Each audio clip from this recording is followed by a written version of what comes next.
ಮೊದಲನೆಯ ಪ್ರಶ್ನೆ, ಕಫ ಸಮಸ್ಯೆ ಇರುವವರು ಯಾವುದನ್ನು ಸೇವಿಸಿದರೆ ತುಂಬ ಒಳ್ಳೆಯದ್ದು? ಎ ಮೆಣಸುಕಾಳು, ಬಿ ಶುಂಠಿ, ಸಿ ಆರೆಂಜ್, ಡಿ ಪಾಲಕ್ ಸೊಪ್ಪು.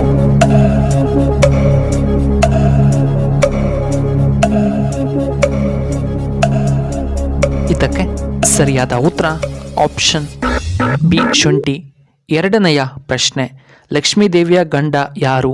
A Narayana, B Rama, C Shiva, D ಬ್ರಹ್ಮ.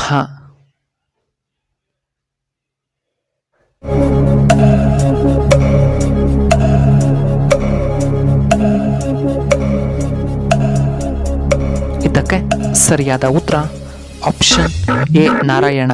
ಮೂರನೆಯ ಪ್ರಶ್ನೆ, ಅಸ್ತಮ ಇರುವವರು ಯಾವ ಹಣ್ಣನ್ನು ತಿನ್ನಬೇಕು?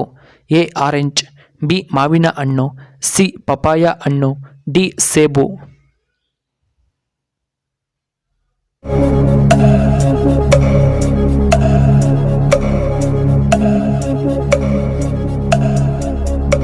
ಇದಕ್ಕೆ ಸರಿಯಾದ ಉತ್ತರ option A orange.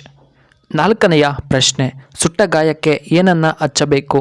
A burner, B ತೆಂಗಿನ ಎಣ್ಣೆ, ಸಿ ಬಾದಾಮ್ ಆಯಿಲ್, ಡಿ ಉಪ್ಪು ನೀರು.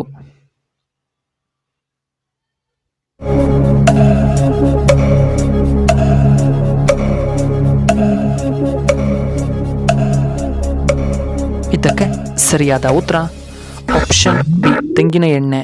ಐದನೆಯ ಪ್ರಶ್ನೆ, ಭಾರತದ ಯಾವ ನಗರವನ್ನು ಆಹಾರ ರಸ್ತೆ ಎಂದು ಕರೆಯುತ್ತಾರೆ? A Karnataka, B Kerala, C Punjab, D Odisha.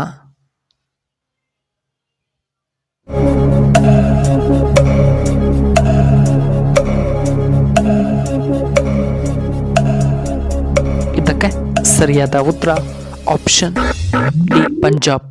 ಆರನೆಯ ಪ್ರಶ್ನೆ, ಅಜೀರ್ಣ ಸಮಸ್ಯೆ ಇರುವವರು ಯಾವುದನ್ನು ತಿಂದರೆ ಒಳ್ಳೆಯದ್ದು? A papaya, B mosambi, C ಬಾಳೆಹಣ್ಣು, ಡಿ ಆರೆಂಜ್.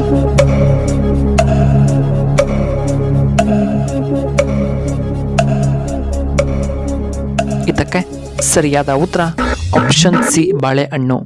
ಏಳನೆಯ ಪ್ರಶ್ನೆ, ಯಾವ ಪ್ರಾಣಿ ಸೂರ್ಯನನ್ನು ನೋಡುವುದಿಲ್ಲ? ಎ ಮೊಲ, ಬಿ ಹಸು, ಸಿ ಹಂದಿ, ಡಿ ಆನೆ.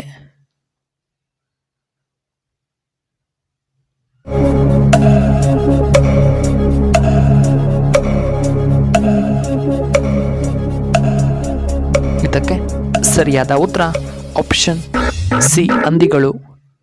ಎಂಟನೆಯ ಪ್ರಶ್ನೆ, ಫ್ರಿಡ್ಜ್ನಲ್ಲಿ ಏನನ್ನ ಇಡಬಾರದು? ಎ ಕೋಳಿ ಮೊಟ್ಟೆ, ಬಿ ಮೀನು, ಸಿ ಟೊಮ್ಯಾಟೊ, ಡಿ ಮಾಂಸವನ್ನು.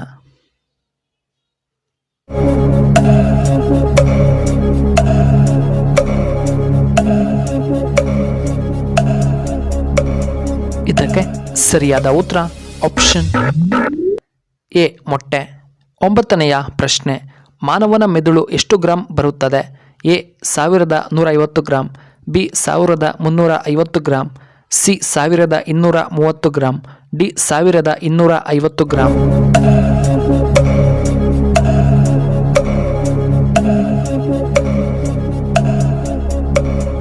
ಇದಕ್ಕೆ ಸರಿಯಾದ ಉತ್ತರ ಆಪ್ಷನ್ ಬಿ 1350 ಗ್ರಾಂ. ಹತ್ತನೆಯ ಪ್ರಶ್ನೆ, ಯಾವ ರಾಜ್ಯದಲ್ಲಿ ಅತಿ ಹೆಚ್ಚು ಅಪರಾಧಗಳು ನಡೆಯುತ್ತವೆ? A Assam, B Uttar Pradesh, C Karnataka, D Bihar.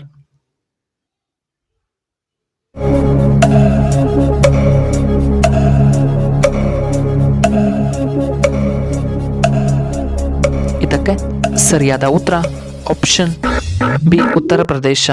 11